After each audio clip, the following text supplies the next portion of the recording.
La digitalisation est un enjeu stratégique pour l'entreprise et n'est plus cantonnée à la DSI. Elle lui échappe même par certains aspects puisque les directions opérationnelles peuvent s'adresser directement à des prestataires livrant des solutions clés en main.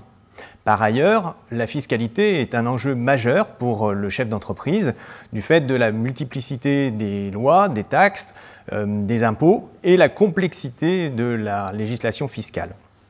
Pourtant, rares sont les projets digitaux qui prennent en compte la dimension fiscale. Or, à la manière du RGPD, qui a promu les concepts de Security by Design et Privacy by Design, il conviendrait de tenir compte de la fiscalité dès les premières étapes des projets de digitalisation. C'est ce que nous allons voir avec l'illustration de la piste d'audit fiable. Je m'appelle Laurent Lenné, je représente l'association des directeurs financiers et contrôleurs de gestion. Et je m'appelle Rokia Bouafs et je suis avocate fiscaliste au sein du cabinet Acti. L'association des directeurs financiers et contrôleurs de gestion en France représente 3000 membres issus de 1800 entreprises et répartis en 15 régions. Sa mission est le perfectionnement et le développement de ses membres, tant du point de vue personnel que professionnel, en permettant des espaces d'échange, des bonnes pratiques, tant au niveau régional qu'au niveau national. Et cela au travers différents dispositifs, des groupes de réflexion, des publications, des événements nationaux majeurs comme le Salon Financium, le Trophée du directeur financier ou les rencontres du contrôle de gestion, et des événements régionaux. La Bretagne et les Pays de la Loire sont rassemblés dans une même région, regroupant 8 pôles d'animation et des commissions thématiques proposant des rencontres mensuelles sur des thématiques de management, des sujets techniques ou des visites d'entreprise. La DFCG est aussi reconnue au niveau national comme organisme de formation. Revenons-en à notre sujet, à savoir la place de la fiscalité dans la digitalisation de la fonction financière dans l'entreprise. Effectivement, le système d'information financier est naturellement organisé autour de l'application comptable, qui est plus ou moins interfacée avec d'autres applicatifs qui gèrent les grandes fonctions de l'entreprise, les achats, les ventes, les RH, la logistique notamment. Devant la complexité des projets, à mobiliser les bons acteurs, à refondre les processus métiers de manière à éviter des développements spécifiques, à communiquer autour du projet, à maîtriser les budgets et les délais, la fiscalité, qui est un sujet complexe par excellence, est plutôt traitée à la marge des projets ou, après ceci, avec des solutions spécifiques. Pourtant, les sujets fiscaux prennent naissance dans les processus métiers très en amont de la comptabilité.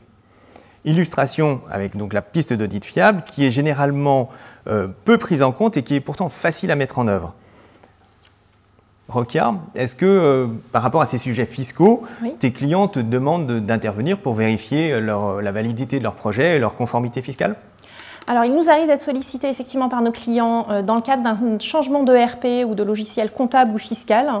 Dans ce cadre-là, ils nous sollicitent en amont lors de la rédaction du cahier des charges, puis dans un second temps, afin de réaliser des tests une fois qu'ils ont sélectionné leurs outils. S'agissant de la piste d'audit fiable à proprement parler, malheureusement, on est trop souvent sollicité un peu trop tard quand l'administration fiscale demande à l'entreprise de fournir ce document. Peux-tu nous rappeler les obligations justement en matière de piste d'audit fiable ? Eh bien, c'est avant tout une obligation fiscale qui consiste à formaliser le processus de comptabilisation des factures émises et reçues par l'entreprise. La PAF, donc la piste d'audit fiable, doit permettre de s'assurer que chaque facture respecte 3 critères: l'authenticité de son origine, sa lisibilité et l'intégralité de son contenu. Et donc l'objectif de la PAF est de permettre de vérifier la fiabilité du processus de facturation et d'apporter la preuve de la validité de ces factures. Elle doit permettre également de s'assurer du respect des règles fiscales, de telle sorte que le process de facturation décrit soit conforme aux attentes de l'administration fiscale. Avec la réforme de la facturation qui arrive en 2023, est-ce qu'il est encore nécessaire de documenter la piste d'audit fiable ? Alors, tout d'abord, à ce jour, la piste d'audit fiable donc, doit être formalisée pour toutes les factures qui peuvent présenter un risque. Donc, ce sont les factures en format papier et les factures en format PDF non signé. Les entreprises qui n'ont affaire qu'à des factures en EDI ou en PDF signées n'ont pas en principe à établir d'une piste d'audit fiable. Et ta question est donc pertinente, puisqu'effectivement, avec l'obligation de procéder par voie de facturation électronique à compter de 2023, et la solution sera totalement déployée en 2025, on peut se poser la question de la pertinence d'établir encore ce jour une piste d'audit fiable. Eh bien, l'administration fiscale nous a apporté une réponse sur le sujet et elle considère que la facturation électronique ne dispensera pas systématiquement les entreprises d'établir une piste d'audit fiable. Alors, comment fait-on en pratique pour documenter cette piste d'audit ? Contrairement au fichier des écritures comptables, il n'y a pas de modèle qui a été établi par les textes. Et donc, on procède par étapes. La première étape consiste à collecter les informations, tout simplement. Donc il y a différents modes de collecte. On collecte bien sûr de la donnée informatique, mais aussi et surtout on procède par voie d'interview. L'idée étant d'interviewer et d'échanger avec l'ensemble des acteurs qui interviennent au cours de la chaîne et de les mobiliser. D'accord, pour une documentation donc, de processus. Donc on peut utiliser des documents qui existent déjà à ce sujet, comme des procédures ISO. Il nous est arrivé notamment de solliciter les commissaires aux comptes des entreprises, puisqu'ils sont dans l'obligation notamment de faire des travaux de contrôle interne. Et dans ce cadre-là, il arrive que l'on retrouve dans leurs documents de travail effectivement certains process de comptabilisation des factures. Et donc la seconde étape, à l'issue de la collecte de l'information, ça consiste à vérifier donc la fiabilité de la donnée qui a été collectée. On vérifie notamment que les discours des différents acteurs interrogés soient concordants. Et puis on s'assure que tout le process qui nous a été décrit est bien conforme à la réglementation. D'accord, donc ça consiste à documenter plutôt la réalité qu'un processus souhaité. On est d'accord, la piste d'audit fiable est censée relater la réalité du processus de comptabilisation de la facture. Et donc, on formalise la piste d'audit fiable. La question qu'on nous pose souvent, c'est écrit, pas écrit.